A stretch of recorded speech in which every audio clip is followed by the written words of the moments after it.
Une histoire d'exploration spatiale en 5 volumes, absolument palpitante et très bien documentée, c'est ce que je vais vous présenter aujourd'hui dans cette vidéo sur Astra Lost in Space. Bonjour à tous, c'est Morgane, on se retrouve donc pour une nouvelle vidéo de présentation d'un de mes coups de cœur printemps 2019 en termes de manga. C'est un titre qui vient de paraître chez Nobinobi, c'est le tome 1 de Astra Lost in Space, pour une série qui va compter 5 volumes. Alors, on y va. D'abord, l'histoire. Dans Astra Lost in Space, on suit un groupe de 8 lycéens qui se retrouvent avec une enfant d'une dizaine d'années, projetée dans l'espace. Ça fait partie, normalement c'est un voyage, une sorte de voyage scolaire. Ils doivent arriver sur une autre planète et vivre une expérience différente pendant une semaine. Là où il y a quelque chose d'un peu différent, c'est que, en fait, arrivé sur cette planète, il y a une boule mystérieuse qui fait son apparition et qui les absorbe et qui les projette tout bonnement dans l'espace. Heureusement, ils avaient une combinaison et un scaphandre, de telle sorte que ils s'en sortent, ils peuvent encore respirer, mais rien de tout cela n'était prévu. Et là encore, coup de chance, en fait, il y a un vaisseau spatial qui est juste à côté, qu'ils vont pouvoir rejoindre. Alors, déjà, le héros, Kanata, va prendre le devant et va sauver l'autre protagoniste principal de cette série, c'est-à-dire Aries, la fille qui apparaît ici.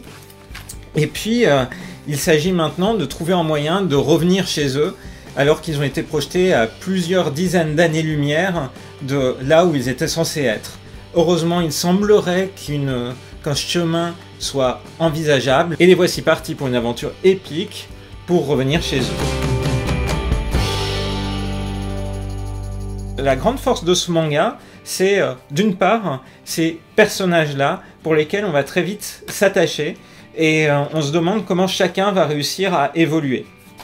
Alors, l'attachement aux 9 personnages qui composent cet équipage est entre autres dû à des planches qui sont particulièrement détaillées et assez bavardes, ce qui est ici plutôt une qualité parce que chaque personnage a sa place, chaque personnage a son temps de parole en quelque sorte, et on se prend d'affection pour chacun d'eux, même si certains ont un caractère plutôt difficile d'accès. Autre élément caractéristique, c'est la documentation, c'est-à-dire que ce manga-là, on sent en fait que l'auteur, Kenta Shinhara, a beaucoup travaillé l'univers dans lequel il voulait positionner son histoire, et là par exemple on a une planche complète d'explications autour du vaisseau spatial, l'Astra, qu'ont retrouvé les protagonistes à l'issue du chapitre 1. Et enfin, ce que j'ai particulièrement apprécié, c'est les explications.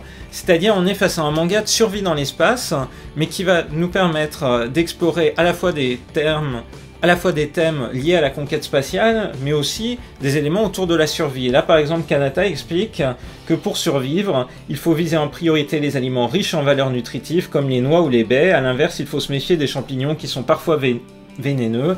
Les baies blanches et plantes rouges sont également souvent dangereuses, alors il vaut mieux les éviter. Donc il y a un peu de science, un peu de culture qui est disséminée comme ça au travers des chapitres, et c'est particulièrement bien mené à chaque fois. Et les protagonistes vont se retrouver à explorer différentes planètes au cours de leurs aventures, à retrouver une végétation surprenante, mais à chaque fois l'univers qu'ils découvrent, on va dire, l'environnement qu'ils sont amenés à explorer a une justification qui est progressivement amenée au lecteur. Et ça fait partie des richesses de ce manga qui m'a tout de suite fait dire qu'il détonnait par rapport au reste des titres de science-fiction qu'on voit habituellement. C'est le moment pour moi de revenir un petit peu sur l'environnement de publication de cette œuvre. Donc cette œuvre est due au mangaka Kenta Shinhara.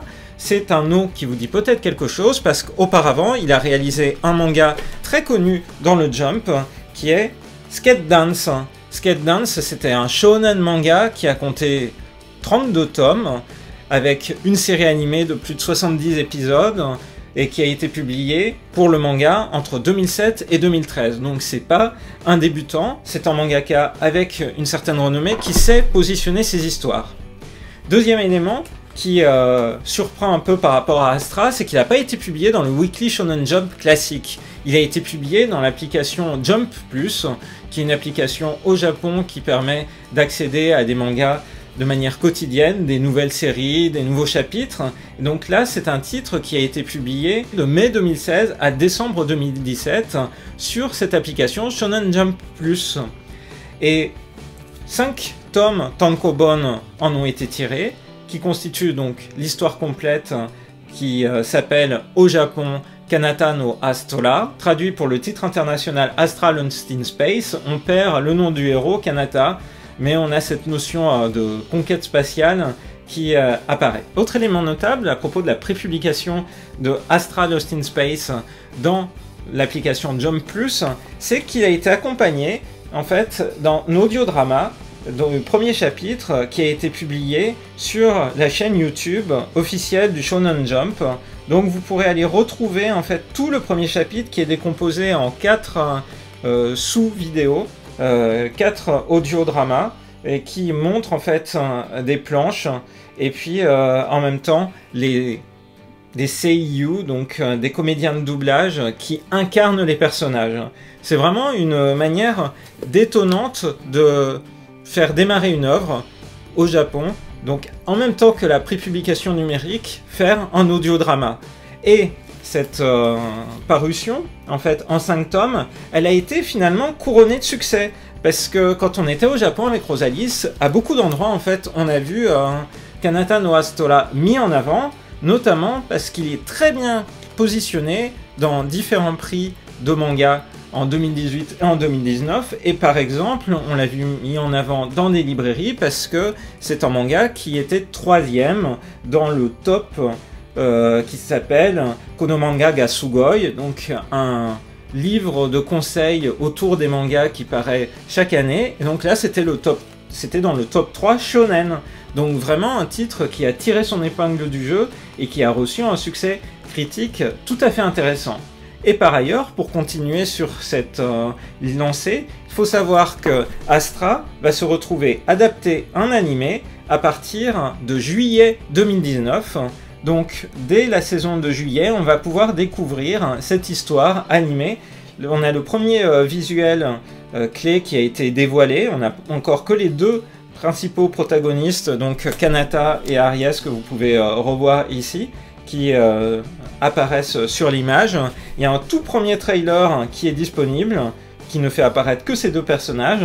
Donc c'est une histoire qui va être amenée pour son adaptation animée à être détaillée dans les prochains mois. En résumé, pour cette présentation de Astra Lost in Space, vraiment je me suis plongé dans cette histoire.